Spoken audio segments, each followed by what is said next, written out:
बिस्मिल्लाहिर्रहमानिर्रहीम। अस्सलाम वालेकुम नाजरीन। प्रोग्राम इंतज़ार के साथ मैं हूँ ताहिर चौधरी। नाजरीन, इस वक्त मौजूद हूँ चौक शहीदा में, जहाँ पर मीरपुर आज़ाद कश्मीर में बढ़ते हुए केसेस के पेश नज़र एक दफ़ा फिर सख्त तरीन लॉकडाउन लगा दिया गया है। रोज़ा लॉकडाउन में जो सबसे अहम और सोचने की बात वो ये है कि इस लॉकडाउन में जो दुकानें हैं वो सिर्फ मंगल और जुमा के दिन खुलेंगी।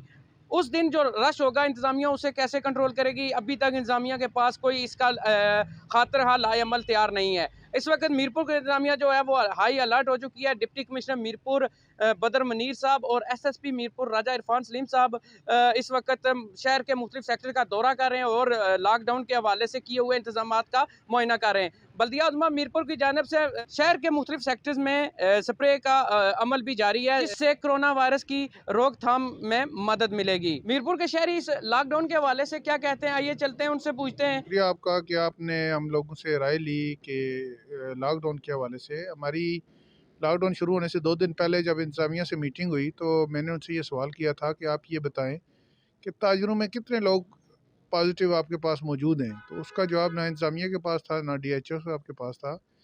ये इस तरह के लॉकडाउन इंतहाई ज़्यादती है ताजरों के साथ, जबकि ताजरों के अंदर पॉजिटिव की शरह 1% भी नहीं है। तो मैं शदीद अल्फाज में मज़ामत करता हूँ कि इंतज़ामिया बजाय इसके कि अपने उस रोल को बेहतर करे, अपने उस किरदार को कोविड को फैलाने के लिए या उसकी रोकथाम के लिए इकदाम करे, ये ताजरों पे लॉकडाउन लगाना इंतहाई ज़्यादती है और मैं इसकी शदीद अल्फाज में मज़ामत करता हूँ। बात ये है कि हमें सबसे पहले ये जानना चाहिए कि ये जो वायरस है इसके फैलने का सबब क्या है। बजाय इसके कि हम उस सबब को जानने की कोशिश करें, हम सारा नज़ला ताजुर्बों पे गिरा रहे हैं। और मैं ये समझता हूँ कि ये वैसे ही माशी हालात हमारे इसी तरह के हैं, ताजुरों के कारोबार वैसे ही नहीं है। और अगर हुकूमत ने लॉकडाउन ही करना है तो फिर ताजिरों को रिलीफ फराहम करे। मैं ये समझता हूँ कि बार बार ये लॉकडाउन की प्रैक्टिस करना, ये ताजिर इसके मुतम्मल नहीं हो सकते। मैं इसकी शदीद अल्फाज में मज़म्मत करता हूँ कि हम पहले ही माशी तौर पर कमज़ोर हैं, अब ऊपर से पै दर पै लॉकडाउन, ताजर इसका मुतम्मल नहीं हो सकते। और मैं इसकी शदीद अल्फाज में मज़म्मत करता हूँ कि आइंदा के लिए इसे ग्रेज़ किया जाए। मैं समझता हूँ कि आज़ाद कश्मीर में आप देख लें कि कहीं लॉकडाउन इतना मामला नहीं है जितना हमारे ज़िले में है।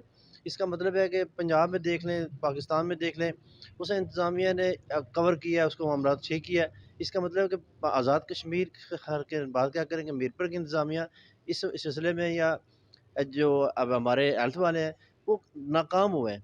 इसलिए नाकाम हुए हैं कि ये देखना चाहिए था उन्हें कि लॉकडाउन हो रहा है, कि लोग मरीज़ आ रहे हैं, उनको देखें, उनको चेकअप करें। जो हम देखते हैं कि 6-7 दिन बाद या 3 दिन बाद वो टेस्ट आते हैं, और ये देखें जो टेस्ट कराता है बंदा वो बंदों से मिलता है। वो बंदों से 1 से नहीं मिलेगा, 50 से मिलेगा। वो इसका मतलब 50 बंदों को और लॉकडाउन और भी वो जो है ना कोरोना को वो ले जाएगा, पॉज़िटिव हो जाएगा।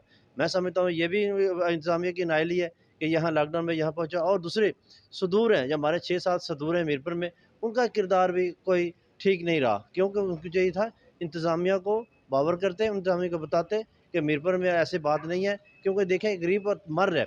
और इसका मतलब ये है कि अब इंतज़ामिया सुदूर सिर्फ सुदूर आपने आपने इंतज़ामिया सिर्फ बैठने के लिए आपने हमने सुदूर बनाया है, इसलिए नहीं बनाया। हमारे दुकानदारों के लिए, तोहफ़्ज़ के लिए बनाया। हमें मेहरबानी कर कर हमें ये सुदूर नहीं चाहिए और ना हम इनको मानते हैं। इसलिए कि हमें ये लॉकडाउन देखें, आप देख लें कि पहले भी पिछले साल भी ऐसे हुआ, 2 दिन का लॉकडाउन गया और 2 महीने चला गया। आज इन्होंने 7 दिन का लगाया। अभी आप देख लें कि कुछ भी मामलात नहीं है, गरीब मर गया तो ये हुक्मरान इसके ज़िम्मेदार होंगे। जी, आपने सुने मीरपुर की आवाम के और ताजरों के तासुरात। नेक्स्ट प्रोग्राम तक दीजिएगा इजाज़त, अल्लाह ने के बाद।